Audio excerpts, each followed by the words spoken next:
The Scar H, one of my favorite weapons in Battlefield 4, and I absolutely love it in Delta Force as well. I've been playing with it extensively, and I came up with something that you could say is almost no recoil, albeit no weapon can truly be without recoil, but I digress. In today's video, I'm going to share my Scar H build with all of you. So starting off with a clean slate here, considering the higher damage per shot weapon here, I want to go with something that would be very good at range for my engineer class. So starting off with the barrel here, I went with the Scar H Beaver long barrel to get those upper left and right patches, as well as increase the range by plus 6 meters. Now you are losing out on some accuracy and handling, but that's not too much of the end of the world for this build. And then I calibrated this with plus 50 grams and negative 10 millimeters. I did want that higher ADS speed because this weapon won't have all that much handling, and the loss in muzzle velocity wasn't too much of a big deal considering this weapon does have pretty high muzzle velocity as it is. Now to make it much easier to control at range, I went with the Bastion horizontal compensator. It does have a little bit of zigzag in the firing pattern when you're firing it,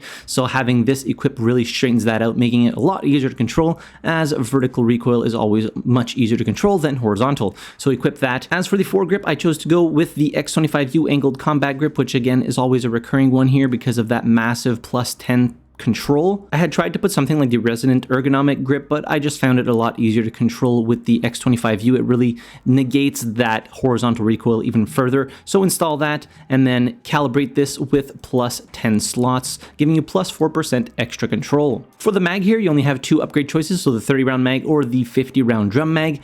Now I went with the 50 round drum mag because you're not getting that much more penalties than the 30 round mag. So as you can see, you get negative 3 control, negative 8 handling, and negative 2 stability for the 30 rounder, and the 50 rounder only affects the handling more and negative stability from the 30 rounder. So I thought it was worth it for that extra 20 rounds from the 30 round mag. If you don't choose any of these mag, you're stuck with 20 rounds, which is a little bit on the lower end in terms of bullet count. For the rear grip, I chose to go with the AR heavy tower grip, which is pluses across the board, plus you get an extra grip mount, which is always good. And I calibrated this with plus 50 grams to get us plus 6% extra control. For the grip mount, I chose to go with the stable grip base, giving us plus 2 control and plus 7 stability, which is huge, and the weapon is going to be really easy to fire at range, so go ahead and install that. For the stock, I chose to go with the core rail stock, giving you plus 3 control and plus 3 handling, so not a crazy stock with like super increased stats at the cost of other ones, but good enough for what we want here for this weapon. So go ahead and install that, and then I calibrated this with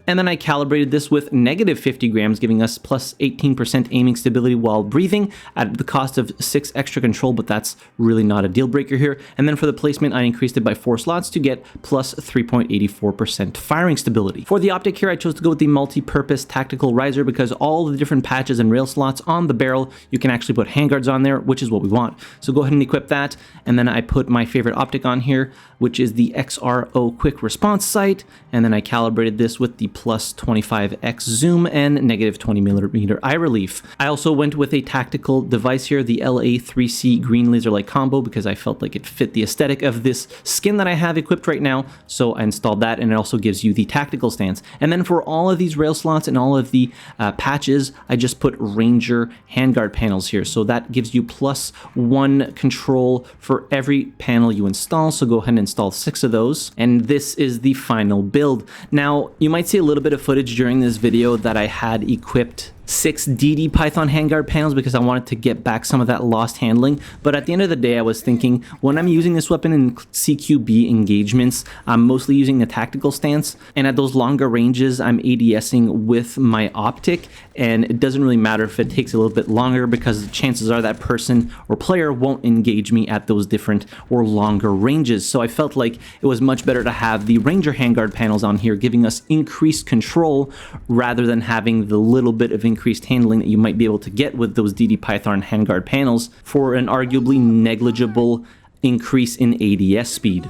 So this weapon is considered a battle rifle and it unlocks at level 25, and in order to use this build you will need to level up the Scar H to level 67 for the drum mag, albeit you can just use something else until you get to that specific level. Otherwise level 56 for the multi-purpose tactical risers, and all the other attachments are lower than that. So use some of your weapon XP cards to get it at least to level 48, which gives you the Bastion horizontal compensator. So overall the Scar H, a very competent weapon in Delta Force, probably not the greatest pick, I would say, for the engineer, but it is now also available to the recon class as of season 2. So it is a very strong pick for the recon class if you're trying to get damage at those longer ranges without going with something like an MR marksman rifle or a sniper rifle. Obviously, you still have other choices in the rifle category for the recon, but the Scar H still remains probably one of my top picks because I just like the aesthetic of the weapon, I like how it handles, and I also like that increased or high 25 damage per shot. As per usual, the build code for this specific Scar H will be in the description down below as well as in the top pinned comment.